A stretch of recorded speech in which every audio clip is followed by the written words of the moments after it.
Now, if you've never heard of this next myth, you must live in a nuclear bunker.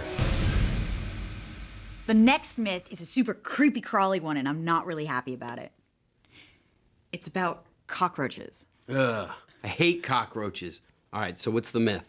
The myth is a classic that everyone's heard of, that cockroaches will be the only things to survive a nuclear blast. Well, that sounds cool, but how are we gonna test this without killing ourselves? Here's food for thought. Like it or not, cockroaches are everywhere. And so far, they've survived 300 million years on this planet. But can they really survive a nuclear explosion? Specifically, this myth is about the radiation that the cockroaches would get from the nuclear blast and not the blast itself, because, face it, that's gonna be so hot it's gonna fry anything anyway. All right, so how are we gonna test this? Get some cockroaches in a nuclear bomb? Yeah, the roaches are gonna be the easy thing. The radiation might be a little harder. Well, I think for completeness, we should try a few other types of insects, just to make sure the cockroaches are the only thing that'll survive. Why don't we do fruit flies, because that's a classic insect for these types of experiments. We'll also do flower beetles, because they're very tough. So it's an all-star insect lineup, including flower beetles and fruit flies. But first up, the guys get face to antenna with the principal parasite for this parable. Okay, guys. Here is a box I am sure the delivery guy is very excited to not open up in his truck. These are our cockroaches. Say guten Tag to the German cockroach. Cutie, cutie, cutie. They cause allergic reactions in people. Oh, there's so many in there. Ugh. Got another runner. And have even been known to feed on human nighttime dribble. Dude, that is so dirty. But will the deadly radiation described in the myth get the better of them? Oh, this guy's like a sprinter. Where'd he go? Where'd he go? Before the myth gets going, the guys first need to check the specimens are in tip-top condition. And what better way than a roach race? Get to the start line. Ready? 1, 2, 3. Oh, look, he was Greta. stunned. Go, Greta. Go, Greta. Famed, at least in this myth, for its resilience, Greta wins. there's still some things even the mighty German cockroach can't survive. Peter, you let me down!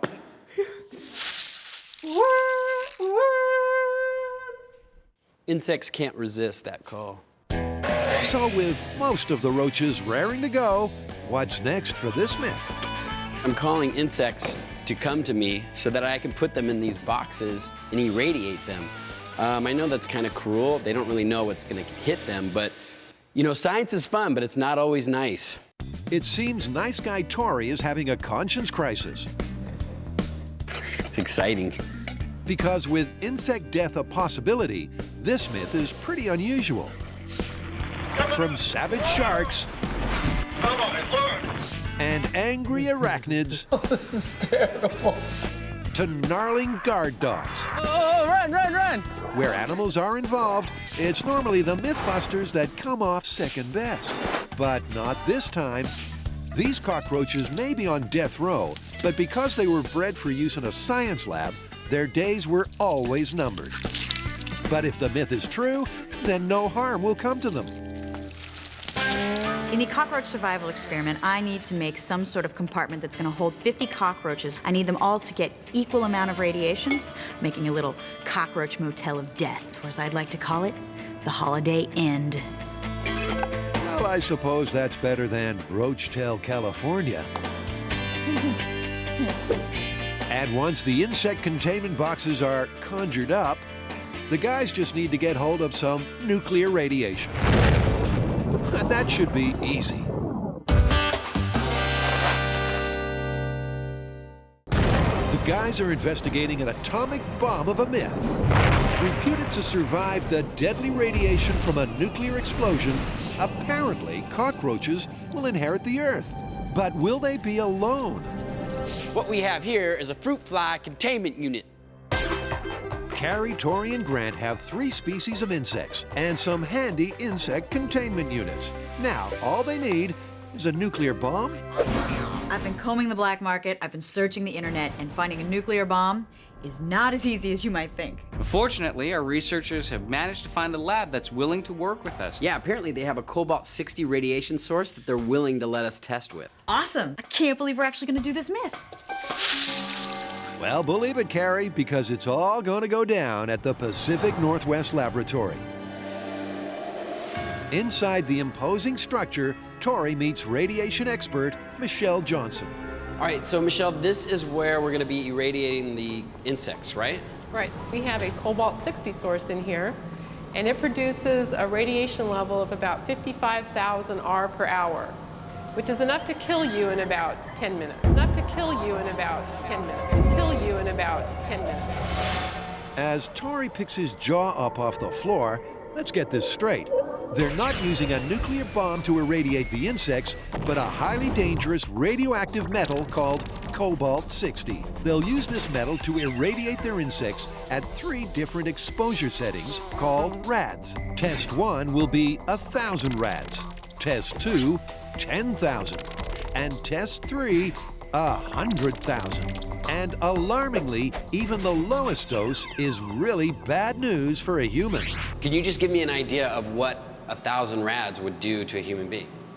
If you were exposed to 1,000 rads, it would kill you. Usually when we talk about radiation exposure, we're talking about effects to the gut, because the first thing to go is your intestines, and then everything in your body just kind of dumps out through your butt. So not only are you gonna die, but you're gonna die in a really embarrassing way. Uncomfortable, embarrassing way, that's Okay. right. That's what happens in real life. But in Tory's world, fact and fantasy are hopelessly intertwined. So once this machine is on, I mean, you'd be stupid to want to stick your head in here.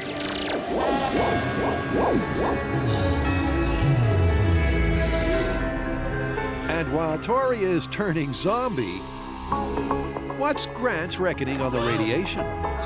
We've got 3 different types of insects. The lowly cockroach, which is, the one that the myth is all about. We've also got flower beetles and fruit flies. Now, my guess is that the cockroach is not going to do as well as the other 2 sets of bugs. When you're talking about surviving radiation, I think simpler is better. So a simpler and smaller biological system might be the key to survival. And with the bugs all set, it's go time for the 1,000 rad test. What happens is the radiation source will come up to the porthole here, and then we'll have a beam of radiation that will be exposing our insects. With the first bugs in place, a push of a button reveals the alarmingly lethal radiation source. Right now, we're irradiating our cockroaches, our fruit flies, and our flower beetles at 1,000 rad. Now that is the lethal dose for humans, right on the other side of that wall. And to make it even scarier, we're told we can't go past this line. Safe, unsafe. Safe, unsafe. It's undoubtedly one of the most dangerous experiments in the history of MythBusters. For human beings, a mere line on the floor separates life and death. But after 3 minutes in the firing line, will the insects be incinerated? Fruit flies are gonna be fruit fries. Back at Roach HQ, the 1,000 rad radiation test is over. Is it safe to go in? It's more than enough to kill a human. But what's the cockroach carnage? Fruit flies are still moving. Flower beetles still moving. Cockroaches still moving. Remarkably, all the bugs seem to be alive. Well, at least for now. These guys are still alive. They're not looking incredibly active. Because radiation works on a cellular level, exposure may not take effect immediately. So each set of bugs is put into containers, which will then be monitored over a 30-day period. We just did our first test at 1,000 rad. The bugs look all right, so we're moving on to the second test, which is 10,000 rad. So in test 2, the dial gets cranked up by a factor of 10. We have a few cameras inside the exposure area. And what you can see right now is interference on the picture, and that's caused by the radiation source. It's affecting the cameras, but luckily it isn't affecting Grant. I have to admit that it is a little freaky to go into the room, but I'm starting to understand that just because we subject the bugs to radiation doesn't make them radioactive materials. They're still moving. That's it. Nice. Just like last time, they're all still alive, even after 10,000 rads. But only time will tell how long these bugs will last. Now we're going to step it up. We're going to 100,000 rad. That is 100 times the lethal dose for a human. That is melting faces at the end of Raiders of the Lost Ark scary. Let's zap them. And while the last set of bugs are being zapped, Raiders of the Lost Ark style, Grant's found out the background to this myth.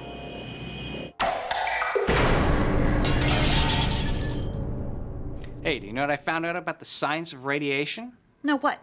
Well, we know that radioactivity was discovered by Henri Becquerel in the late 1880s, but it wasn't until more recently that scientists found out that it's the sensitive tissues, like those in our bone marrow or our intestinal tract, that make us more susceptible to poisoning by radiation than other species.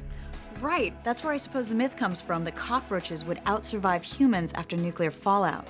Yeah, exactly. The theory is that the more simple body structures of the insects should make them less susceptible to radiation than us. Well, that's the theory. But after the 100,000 rad test, the news ain't good for the bugs. Oh my gosh. From the looks of it, there might be like 10% still alive. That's frightening. Nearly all of Test 3's cockroaches have died. But from the looks of the other bug boxes, this test ain't over yet. So we've got all of our bugs here that have been exposed to the various levels of radiation, 1,000, 10,000, and 100,000 rad. Now we've got a fourth group, and that is the control set. The only difference is that they haven't been exposed to any radiation. We'll be able to use that to compare to the bugs that have been irradiated and see how they do. So it's back to the shop. But the question is, will the bugs survive or will they drop like flies? It's the sum of all fears. But would cockroaches survive the radiation of a nuclear explosion and inherit the Earth? In this classic modern myth, Kari, Tory, and Grant have blasted 3 species of insect with 3 increasing levels of radiation. Will the cockroach be the ultimate survivor? Hopefully they haven't mutated into some crazy monsters. Back at the shop, what's the bug bulletin? Okay, so here's the plan. We have 12 boxes of insects, 4 of cockroaches, 4 of flower beetles, and 4 of fruit flies. We'll be monitoring them over the next 30 days, counting how many die. The job of insect coroner may sound grim, but for the MythBusters, it's important to keep upbeat. We got a breach. And what's more, they're making sure the bugs on death row are being well looked after. They'll be given all the food and water they need, and we'll check in on the 15-day and 30-day increments. And we'll see if the cockroach is, in fact, the ultimate survivor. So with 2 weeks to wait until the next dead count, the team needs something else to do.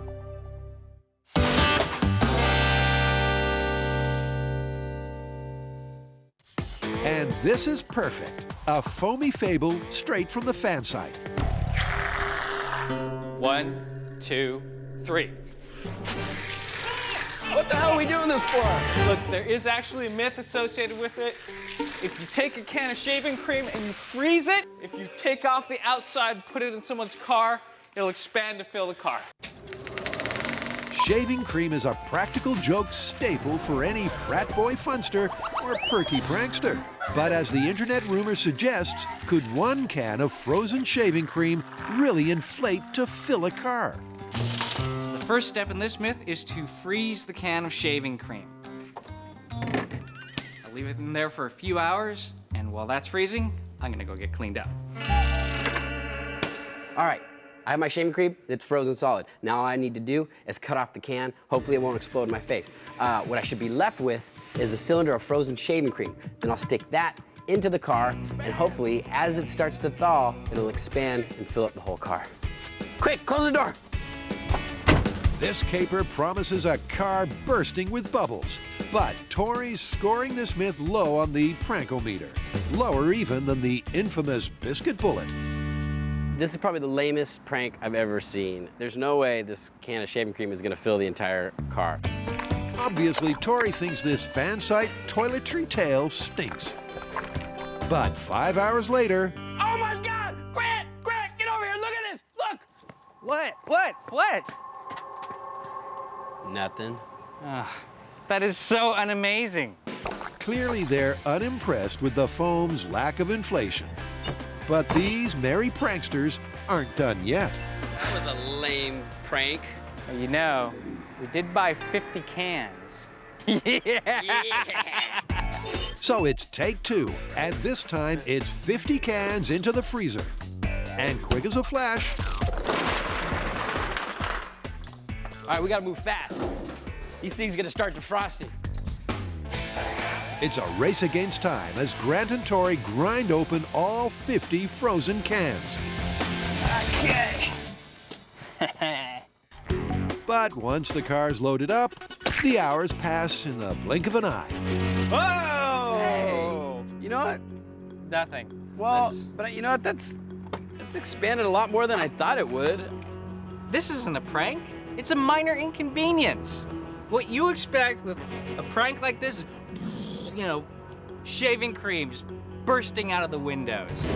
Fans suggested shaving foam, and it's a flop. But rest assured, the MythBusters have a last plan up their sleeve. The next step is we're gonna ramp it up. We are going to create a situation where foam is going to come out of the windows, possibly explode the car. To answer the question, will cockroaches inherit the Earth after a nuclear blast? Kari, Tory and Grant have exposed cockroaches, fruit flies, and flower beetles to terrifyingly high levels of radiation. Tricky little And at the halfway mark of the experiment, Oh, stinks! Oh. the death toll is mounting. Then move your antenna over a little bit, just a little. That's good. Yeah. Stretch out your leg. Just your that sixth one. Yeah, there you go. Perfect. Yep. But with 2 weeks to go, it's still too early to call which bug will be the ultimate survivor. Practical jokes are great fun, as long as they work. But as we've seen, the foam fizzer from the fan site barely registered on the prankometer. This is probably the lamest prank I've ever seen. It's of microscopic proportions. So now the team is taking it to absolute max with 25 gallons of something called AB foam. AB foam comes as a liquid. It's 2 parts. You mix equal parts together, and then you have about 30 seconds of mixing time before it starts expanding and foaming up. But once it sets, after about 20 minutes, it's a hard, rigid, dense foam. In fact, it's so quick to expand and so cohesive that when Adam and Jamie blew up a plane, they used AB foam to seal the deal. Attention, the plane is live. But when AB foam is mixed, it gives off heat in an exothermic reaction. And with 25 gallons of the stuff, that's even got Tory worried. We're gonna take some safety precautions. We're gonna empty out the gas. We're gonna empty out the oil. We have some fire extinguishers standing by. If it does catch on fire, it can burn itself out, and no structures will be in danger. With the car safely positioned and ready to be foamed, the team pull on coveralls and respirators and bust some Beastie Boys moves like it's 1998.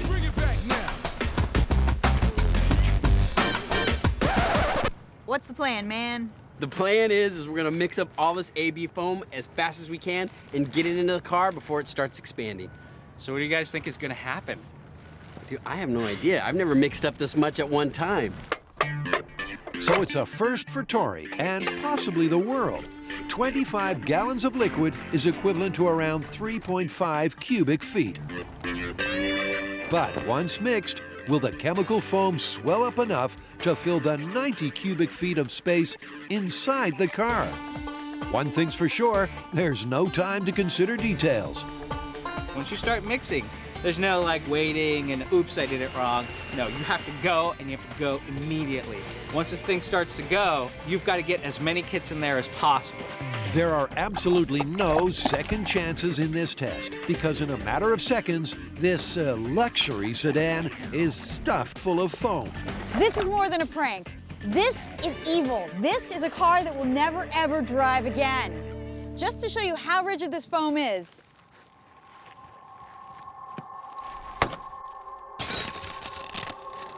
Look at that. Solid. Solid. That is a mean, mean thing to do. It's not just mean, it's horrific. Straight from a horror flick. The AB blob consumes all in its path. Monstrously growing 25 times its original size and completely filling the spacious interior of the car. Yeah, we did it! We filled the car up with AB foam! My dreams come true. I've always wanted to see this, and now I have. You know, the shaving cream wasn't that great of a joke. So we ramped it up, and this is what we came up with. I'm totally satisfied. I know if I walked up to my car and it looked like that, I'd be pretty upset. It would ruin my day, not to mention my car. Oh, and anybody thinking of pranking the team, here's some tough talk for you. Don't mess with us. That's what you get.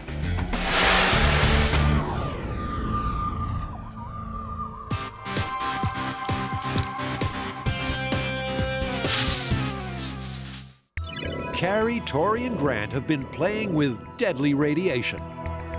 Captain, I recommend we set all phasers to stun.